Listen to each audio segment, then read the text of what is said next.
CrossFitTracking.com. This is the hands-on review for the Polar Ignite.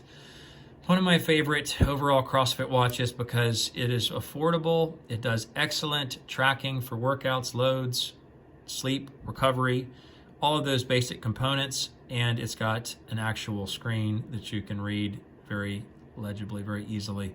Garmin tends to, and Suunto tend to use the transflective. I think that's what it's called, the screen type that is always on, but is not as easily legible. So when you go into the watch, I'll give you just the overview. Look at all the diodes so you can see that it's got 9 different diodes, both red and green, tracking your heart rate.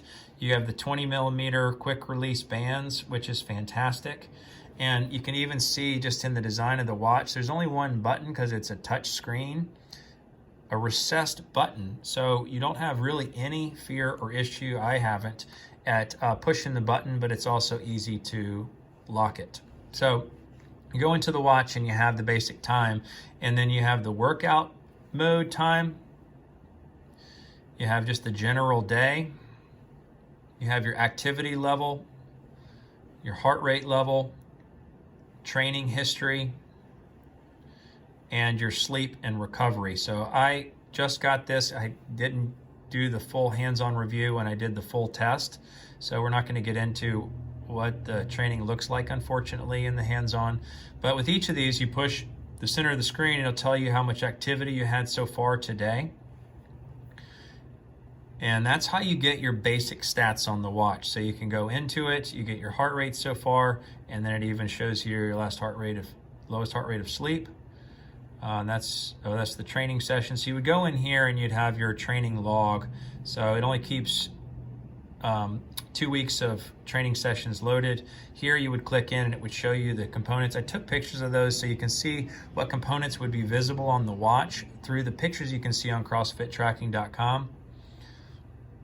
And then here's the FitSpark. So it gives you workouts that you can just have automatic workouts, and it bases this on your overall recovery. So if you had lower recovery, it's going to do the supportive side where it just basically gives you stretching type things. But here, it's assuming we're ready to go, and you have different options you can choose from. You can do circuit training, you can do a cardio medium level, and body weight workouts. So I think this is great. I use this a couple times when traveling. You can just do a body weight workout and it'll go through the components. So you're going to do 1 minute of squats, 5-minute warm up, obviously, push-ups, good mornings, bench dips and abs, and then a 5-minute cool down. So you can just say, I don't know what I want to do today. I'm not doing anything intense. So you can do a body weight regular 25-minute workout and you're good. So on the basics of the watch, I really like that it's sort of simple. So you can push the button and it's got just a few main categories. You have your training categories, you have your breathe category, timers, which again, like I've said in previous videos, I like just having a stopwatch for cooking, just readily, easily accessible. You have a fitness test, and then your general settings. I use it for an alarm. One thing that's not as good as at Polar with the other components or other companies, you can only set one alarm time. So I usually like to have an alarm go off every minute for 3 minutes, just because I'm lazy and want to be able to have multiple alerts. But this only has one. You can set it to do it every weekday, every day. You can set it for it once. So you have all the basic components. It has a do not disturb built in, but there's where you start your training. You can obviously, so high intensity is typically the CrossFit version. You can just scroll through, and then you can even reset this in the app, what basic workouts you want to have readily available. So you can see that there are a bunch of different workouts that you can see, and that's another problem is the screen. You can see it has sort of a not always accurate here. So like with running, you can go into training suggestions, you can do an interval timer, you can do a countdown timer, so it'll give you intervals throughout the workout or a countdown just before it starts the workout.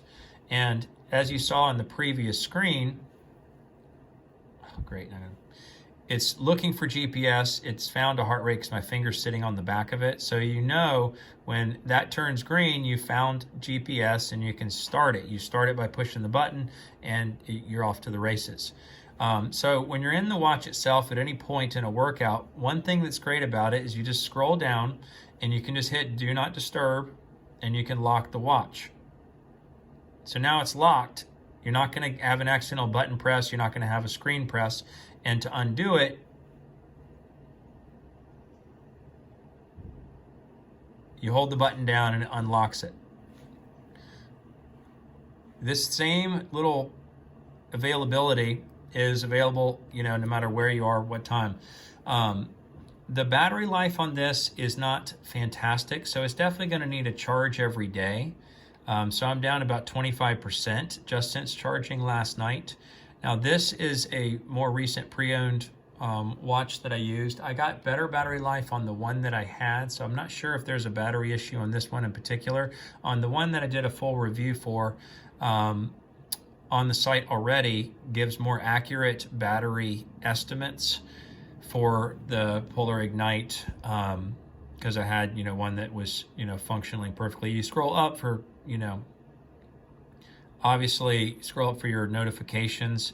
That's great. The notifications come in. One thing that doesn't work great is when you lift your wrist, you have to forcibly lift your wrist to get the notification to appear. So if you don't do anything and a notification comes in, it'll buzz, but it won't show you the notification. I really want to be able to have the option just to have the notifications appear on the screen, whether I lifted my wrist or not, even though it's not an always-on tracker. So obviously it doesn't have the always-on component. But overall, I feel like it does an excellent job at evaluating the workout. You obviously have excellent heart rate tracking for the workouts itself. And you can connect to a Bluetooth chest strap if you'd like as well. But so it's high quality tracking, high quality sleep and recovery tracking, high quality load tracking, all with one of the best screens at a totally reasonable price point. So you can get it for $100, like I said on the video, $100, $125 on eBay pre-owned, or you can get it brand new for Black Friday, it looks like, for $169. But this is the Polar Ignite hands-on review, CrossFitTracking.com. Thanks so much.